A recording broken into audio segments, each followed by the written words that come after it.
Hi, hello, வணக்கம். Welcome to Thiranjothi kitchen. நாம இப்ப புளிச்சக்கீரை பத்தி தான் பார்க்க போறோம். அதனுடைய மருத்துவ குணங்களும், அதனுடைய பயன்கள் தான் நம்ம பார்க்க போறோம். இப்ப வந்து நம்ம கீரைய அலசிக்கலாம். எல்லா கீரையுமே அலச சொல்ல கொஞ்சம் சால்ட் போட்டுக்கோங்க. ஏன்னா சால்ட் போட்டிருந்தா ஏதாவது பூச்சியோ, ஏதாவது இருந்தா கூட அது மேல வந்துரும். நம்ம அத பார்த்து எடுத்துறலாம். இது வந்து ஒரு 2 தண்ணிக்கு போட்டு நல்லா அலசுங்க. எந்த கீரையா இருந்தாலுமே சால்ட் போட்டு அலசிக்கங்க. இது அலசி நம்ம எடுத்து வச்சுக்கலாம். இதனுடைய பயன்கள் பார்த்தீங்கன்னா, அவ்ளோ இருக்குங்க. இது யாருமே செய்ய மாட்டேன்றாங்க. வீட்ல வந்து பார்த்தீங்கன்னா, இது புளிப்பா இருக்கு. இப்ப இருக்கிற குழந்தைங்களுக்கு இந்த கீரையே அப்படி இருக்கான்னே தெரியாதுங்க. இதுல அவ்ளோ மருத்துவ குணங்கள் இருக்குங்க. இதுல சமையலுக்கு மட்டும் பயன்படுத்துறது இல்லைங்க. மருத்துவத்துக்கும், மூலிகைக்கும் இத பயன்படுத்துறாங்க. அததான் நாம இப்ப பார்க்க போறோம். இத எப்படி மசியல் பண்ணலாம் அப்படின்னு பார்க்கலாம். 1 தக்காளி எடுத்துக்கோங்க. 1 வெங்காயம், ஒரு 4, 5 பச்சை மிளகாய். ஏன்னா காரம் வந்து கொஞ்சம் இருக்கணும் அதுல. 1 வெங்காயம் கட் பண்ணி போட்டுக்கலாம்.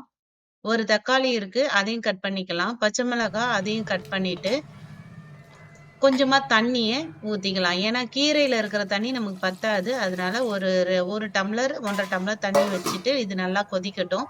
இப்ப நம்ம கீரைய இதுல போட்டுறலாம். போட்டுட்டு நம்ம அத மூடி வச்சிட போறோம். மூடி வச்ச பிறகு கொஞ்ச நேரம் கழிச்சு பார்க்கலாம். இதுல வந்து பாத்தீங்கன்னா, இந்த கீரையில பார்வை குறைபாடு இருக்கிறவங்கலாம் சாப்பிடலாம் அப்படின்னு சொல்றாங்க. அதோட இல்லாம அனிமிக்கா இருக்காங்க இல்லைங்களா? ரத்த சோகையோட இருக்கு பாருங்க. அவங்களே இத பயன்படுத்தலாம். அவங்களுக்கெல்லாம் வந்து இது ரொம்ப நல்லதுன்னு சொல்றாங்க.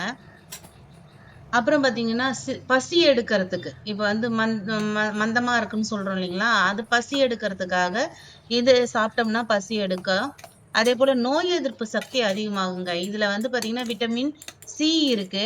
அது மட்டும் இல்லாம அயர்ன் இருக்கிறதுனால, இது பிளட்ட வந்து பியூரிஃபை பண்ணுதுங்க. சுத்தம் பண்ணுதுங்க. இத வந்து நாம என்ன பண்ணலாம், வேக வச்சு கடைஞ்சு சாப்பிடுறது மட்டும் இல்லாம, ட்ரையா இதுவுலயே காய வச்சுட்டு, அதாவது நிழல்லயே உணர்த்திட்டு, அத பொடி பண்ணி கூட சாப்பிடலாம். இது வந்து நம்ம வந்து கீரைய நம்ம சாப்பாடுல போட்டு சாப்பிடுறது, அது ஒரு சூப்பர் டேஸ்ட்டு. இது வந்து பொடியா வந்து அப்படியே வெறுமனே வாயில போட்டுட்டு தண்ணி குடிச்சிட்டோம்னா, அதுவும் வந்து நமக்கு பிளட்ட வந்து பியூரிஃபை பண்ணி குடுக்குங்க. இந்த கீரையில அவ்ளோ குணம் இருக்குது. நீங்க வீட்ல செய்யுங்க. அம்மா நெனச்சா எல்லாத்தையுமே வந்து குழந்தைங்க கிட்ட கொண்டு போக முடியும். இந்த கீரைய நெறைய பேரு மறந்துட்டாங்க. இதுலயே 2 டைப் இருக்குதுங்க. இது வந்து நாட்டு புளிச்சக்கீரைன்னு ஒண்ணு இருக்கு. இன்னொரு புளிச்சக்கீரைன்னு ஒண்ணு இருக்குதுங்க. இதுல வந்து பாத்தீங்கன்னா, நாட்டு புளிச்சக்கீரை வந்து கொஞ்சம் கசப்பு தன்மை இருக்கும். இன்னொரு புளிச்சக்கீரை வந்து அது கொஞ்சம் சிகப்பா இருக்கும். அது வந்து இலையே பாத்தீங்கன்னா, கொஞ்சம் அகலமா இருக்கும். எல்லா கீரையுமே நீங்க மண் சட்டியில போட்டு கடையுங்க. அப்பதான் வந்து டேஸ்ட் இருக்கும். மிக்ஸில எல்லாம் போடாதீங்க. இதுல வந்து இது நல்லா மசிச்சு, இது வந்து ஒரு கொழகொழப்பு தன்மையோட இருக்குங்க.